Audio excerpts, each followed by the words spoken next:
Hey everybody, this is TJ. This is Superfan. And we, of course, have both been watching season 2 of the Disney Plus series Andor. Well, Grogu's watching too. Actually, no, he doesn't like the show because he's not in it. At least not yet, anyways. That could change, little guy. But I've yeah. seen him peeking around the corner. Yeah. He hides out and watches it when He thinks says we're he's not looking. watching it, but yeah, maybe he's secretly watching it. Who knows? But we're not here to discuss that here, of course. Just real quick, Andor, since its first season, has been considered to be the best Disney Star Wars. So is the movie Rogue One, which came first in this series as a prequel to. Now, when I say that, of course, I know that there are varying degrees of disagreement out there. It's not unanimous, of course, but for the most part, the majority of, and I would say like the hardcore Star Wars fans to just casual Star Wars fans, agree that Andor and Rogue One is the best of new live-action Star Wars. Right now, we've been playing catch-up with the series. They're at 6 episodes. We have watched the first 5. We've got one more to watch, and then we're caught up with the series at this point. But as I was thinking about this new season, I remember when season 1 first aired, and I was kind of like surprised when I actually saw for the first time in Star Wars an actual insinuation of sexual activity. They didn't show it, but you knew it had happened. Yeah. Something that has not existed in Star Wars, the original trilogy, the prequel trilogy, not even in the Disney sequel trilogy. Well, I think George Lucas is a bit of a prude when it comes to that. I don't think so. No, I don't think he's a prude when it comes to sex. It's just the whole idea that Star Wars is primarily his version of the Saturday matinee movie serials of old. Yeah. When he created Star Wars, I remember reading an article before the first film ever came out, where he talked about the fact that he said kids don't really have heroes. And he wanted to make a film that would give them heroes, like the ones in those old movie serials. He wanted to do that. In fact, it's pretty well known that he wanted to make a Flash Gordon movie, but couldn't get the rights. So basically he made his own version of Flash Gordon, or Buck Rogers. And so because it was based on that motif, Star Wars has always had this sort of, how shall I say? Innocence. A certain innocence to it and a certain amount of romanticism that harkens back to movies of the 1940s and even to a certain extent the 1950s. A certain romanticism that, of course, is idealized, is not the real world, but nonetheless is fun to watch and enjoy. And even the Disney Star Wars sequel trilogy didn't cross that line. And then this second season has taken it even further, in my opinion. And the thing that got me thinking about what we're going to talk about in this video is that it was a couple episodes in where we see an attempted rape in a Star Wars series. It has none of the movie serial feel of what we refer to as the Star Wars saga. It has none of that romanticism or idealism. And after that episode, I thought, we just saw an attempted rape scene in Star Wars. And I thought, is this really Star Wars? Yet, it's considered the best of the new Star Wars, which is to me incredibly, there's a real dichotomy to that in my mind. Now, it's my understanding that George Lucas really liked Rogue One. And he thought it was the best of these films that had been made. And don't get me wrong, I love this show. I think it's fantastic. I thought season 1 was fantastic. I think this season is fantastic. I think this season is going for a really slow burn. I haven't watched any reactions to the show. And I kind of wonder if there's people who are anxious or pissed off that it's not moving faster. I have a feeling that all this slow burn we're seeing in season 1 halfway through is going to be really paying off. Yeah, as we go. So too. And any great moments are going to be incredibly earned for that reason. But yes, it's realistic to the world that we're seeing. But I asked myself, is this really Star Wars? Does this, And my personal answer is yes, it is.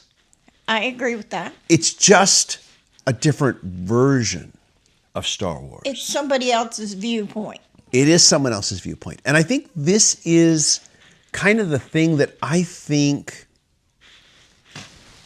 fans need to understand, that there can be different versions of this. Now, what we have to realize is that now that it's not just one person in charge of Star Wars, that there's going to be different viewpoints.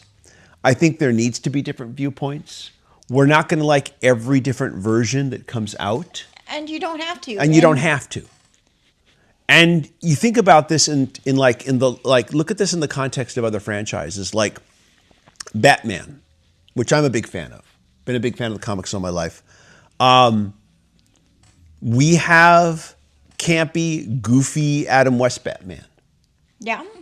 We have grounded Christopher Nolan Batman.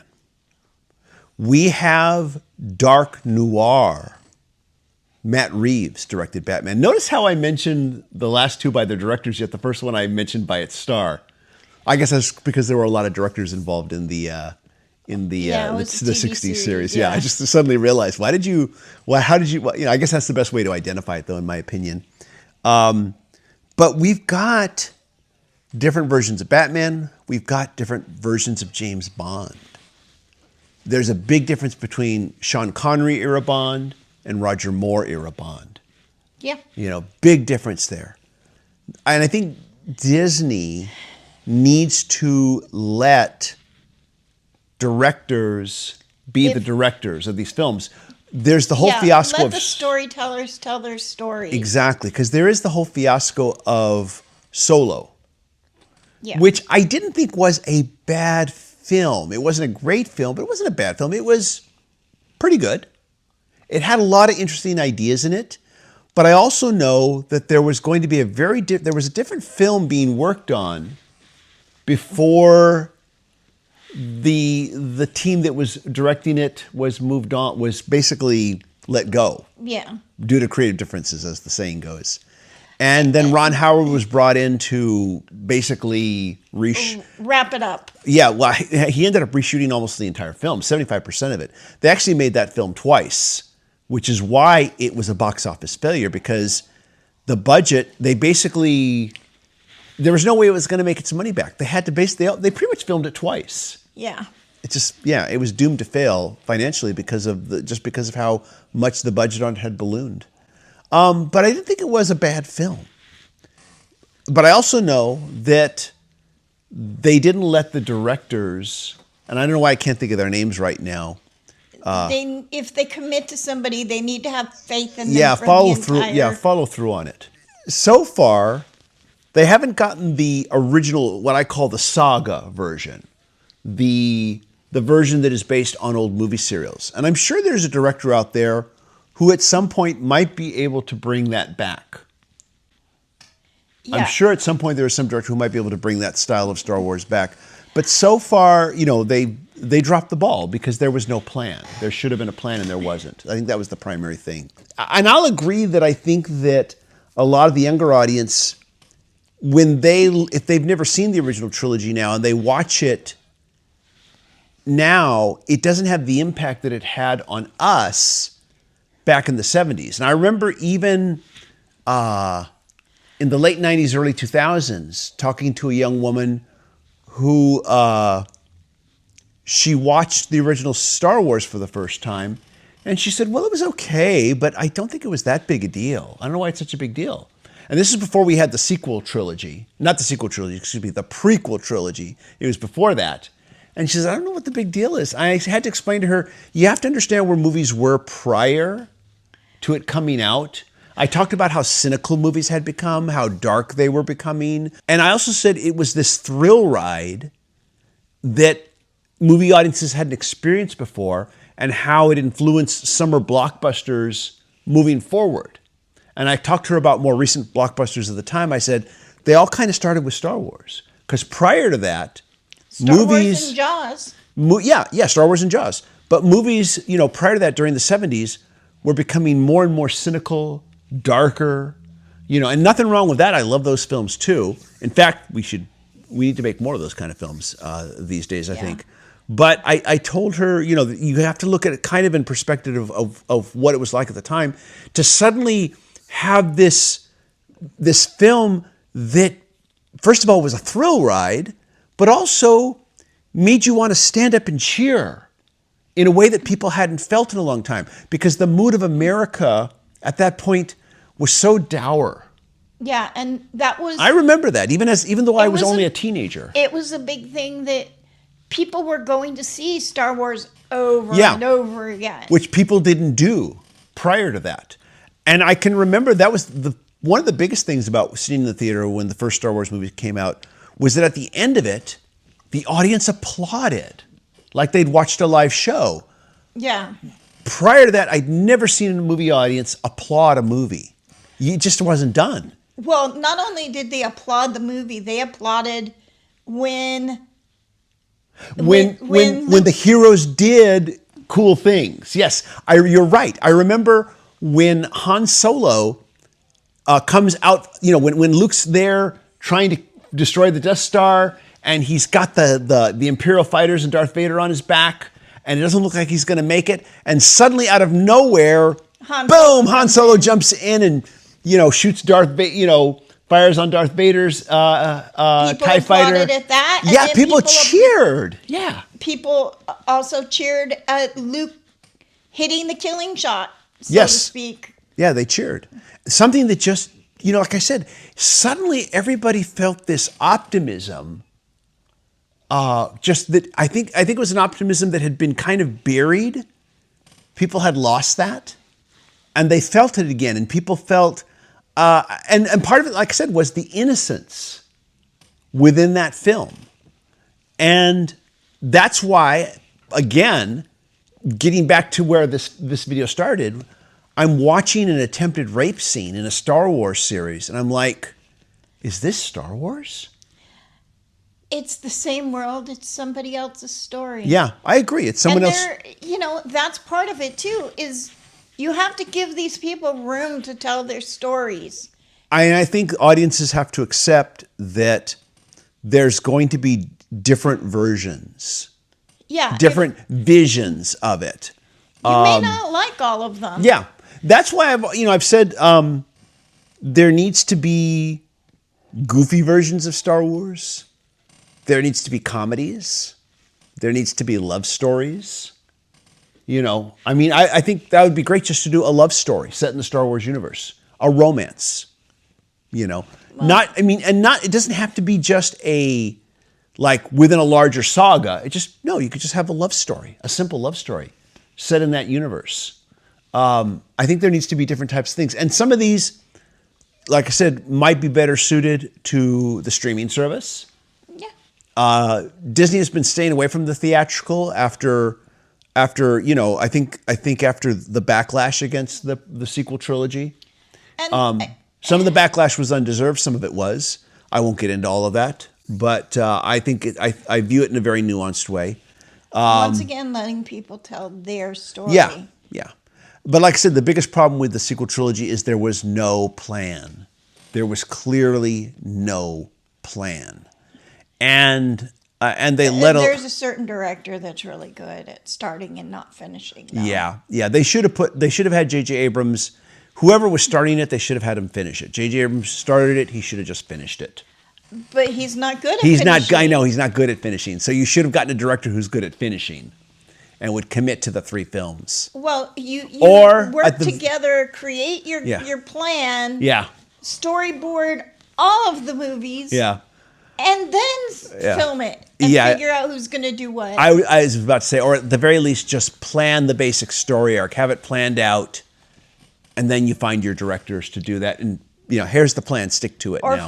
find a runner to Yeah. run all of them. Yeah. Yes. Anyways, though, but like I said, it's easy for us to say with the benefit of hindsight, but at the same time, And when the you're benefit dealing of not having to put the money forward. exactly, but at the same time, this being such a huge franchise, to not put even that amount of quality control behind, your trilogy, your sequel trilogy, it just. I have a hard time grasping how that happened, but it did. Anyways, though, what's done is done. Yeah. The last thing I want to do is keep screaming about it the way some people have been doing for years now. I will bring up a good example of having your entire story arc. Yeah. And that's Babylon 5. Yeah. Babylon 5. That Great series. great series. You had a story arc, lots of directors directing It episodes. had a 5-year story arc. Yeah.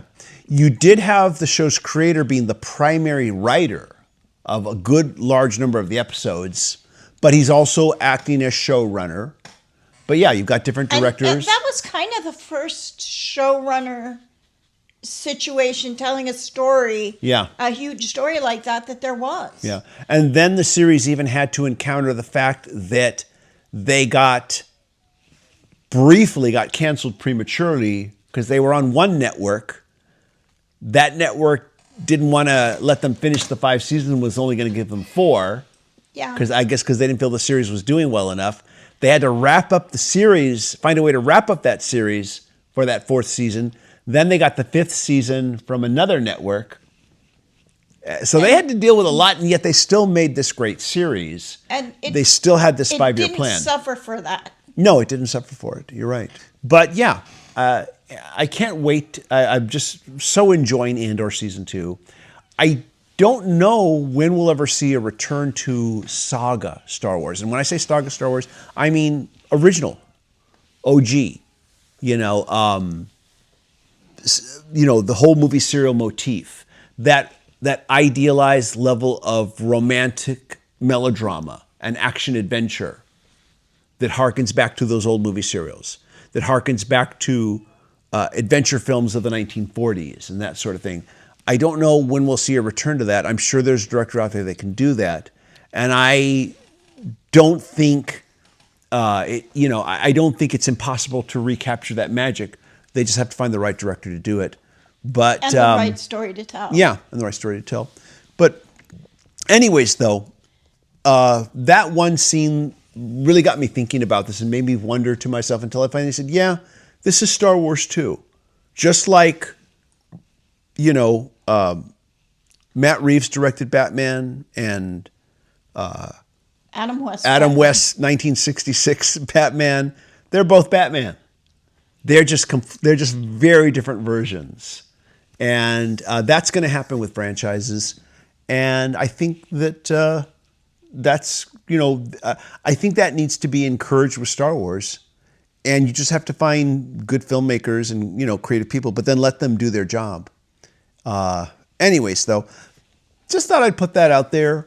Have you been watching Andor Season 2? Let me know your thoughts. Let us know what you thought of thinking of it so far. I am just, every episode, I'm just floored by how good it is.